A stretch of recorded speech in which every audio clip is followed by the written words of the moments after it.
Bismillahirrahmanirrahim. Assalamualaikum warahmatullahi wabarakatuh.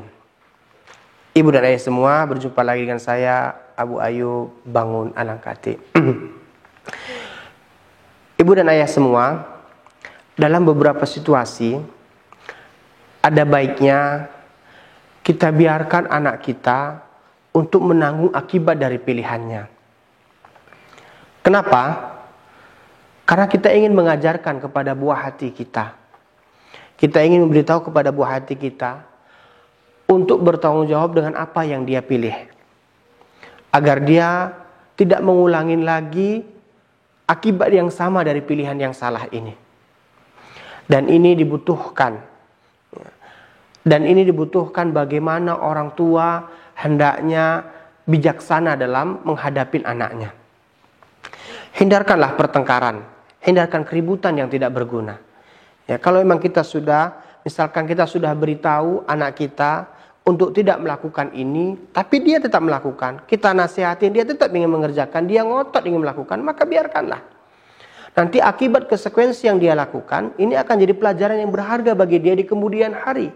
Sehingga di kemudian hari, di kesempatan yang sama, kalau ada hal yang seperti ini, ia akan teringat dengan akibat yang dia rasakan. Bukan nasihat kita yang dia ingat, tapi akibat konsekuensi yang dia terima. Ini penting. Saya punya cerita yang berkaitan dengan hal ini.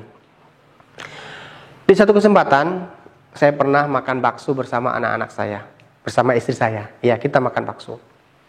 Ya. Setelah bakso terhidang di hadapan kita itu ada saus, ada sambal, ada kecap, dan ada yang lainnya. Saya orang Batak dan saya sangat suka yang pedas. Saya suka pedas, saya suka makan sambal. Ya, saya suka makan sambal dan saya pakai saus. Pokoknya pedas yang menantang gitu. Saya suka.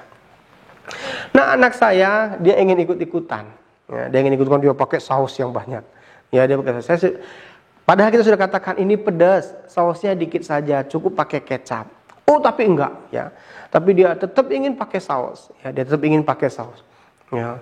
Dia ingin menunjukkan saya ini juga suka pedas gitu. Ya sudah, daripada kita tidak bisa menikmatin lezatnya bakso tadi, harus bertengkar, harus bertikai, harus berbantah-bantahan dengan anak kita, harus menjelaskan panjang lebar, akhirnya saya diamkan. Ya, akhirnya saya biarkan saja. Ya silahkan, ya, silahkan. Ya, pertama-tama dia bisa makan dengan enaknya, dia makan dengan sedapnya. Tapi setelah 4 sendok, 3 sendok, sudah mulai lihat rasa pedasnya. Sudah mulai minum terus. Ya. Dan dia sudah mulai kepedasan. Setelah dia mulai kepedasan, dia ngomong.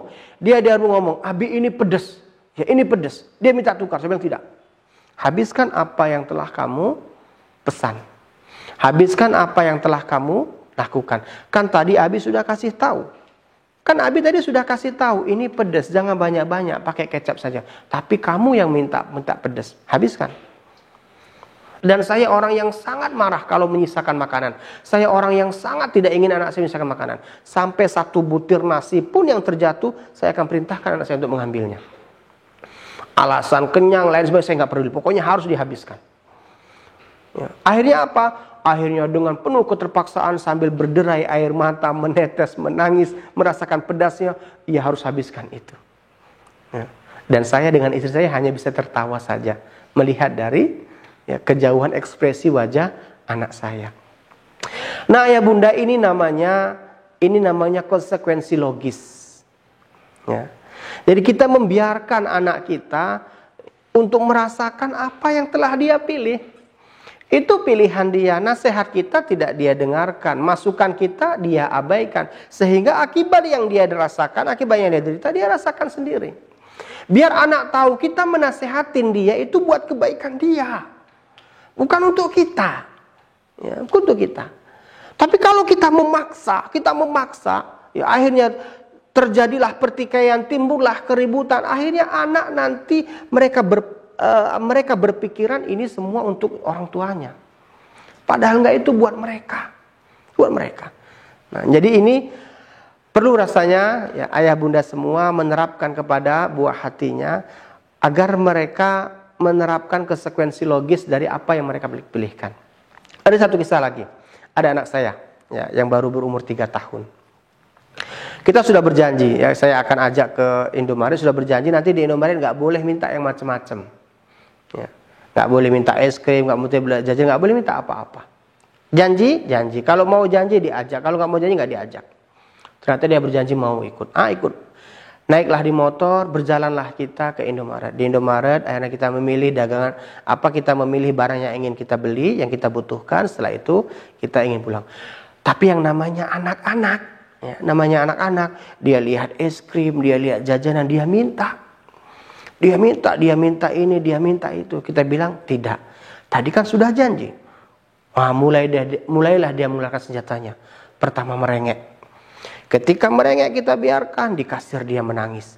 Ya. Ketika mau keluar pintu, dia mulai uring-uringan. Ya. Malu pasti. Ya. Pandangan manusia serasa semua menatap wajah kita, semua melirik kita, semua serasa mencibir kita. Tapi demi sebuah komitmen, saya katakan tidak. Istri saya terkadang sudah mulai menyerah, belikan saja. Saya bilang tidak. Sudah perjanjian. Mulai naik motor dia mulai menangis, meronta-ronta, mengguling dan sebagainya. Saya katakan tidak. Akhirnya saya katakan, ayo naik Mi, kita tinggal. Ya.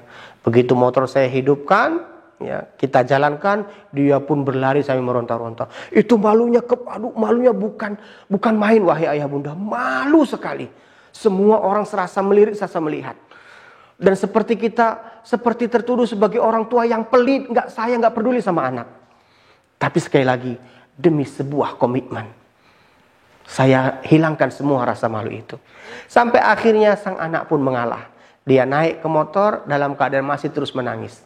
Dan kita pulang ke rumah. Sampai rumah dia terus menangis. Ya, sampai akhirnya dia letih menangis dan dia minta dibuatkan susu. Dan alhamdulillah setelah itu kemanapun kita kalau sudah berjanji nggak boleh minta ini, nggak boleh minta itu. Ya, kalau di satu tempat dia langsung minta, kita bilang kan tadi sudah perjanjian, dia langsung diam. Dia tidak menuntut lagi. Kenapa? Karena dia tahu tangisannya, rengekannya, gulingannya tidak berguna bagi orang tuanya. Ini mungkin kesalahan kita sebagai orang tua hari ini. Kita kalah dengan tangisan anak kita, sehingga tangisan itu jadi senjata bagi mereka. Sehingga karena kita takut malu dipandang orang, karena kita takut dengan anggapan orang, malu dengan anggapan orang, akhirnya tangisan anak menjadi senjata bagi anak kita. Hari ini wahai ayah bunda semua, stop. Biarkan tangisan anak kita, pedulikan pandangan dan persepsi manusia. Ini adalah buah hati kita yang harus kita didik, yang harus kita disiplinkan, yang dia harus tahu arti dari sebuah komitmen. Ini mungkin sedikit pengalaman, tips yang bisa kami berikan, dan ini yang kami namakan dengan pilihan logis. Jadi anak memilih, ya setelah diberitahukan, setelah dinasihatin, dia masih membangkang, dia masih membandel, maka biarkan dia merasakan dari apa yang telah dia pilih.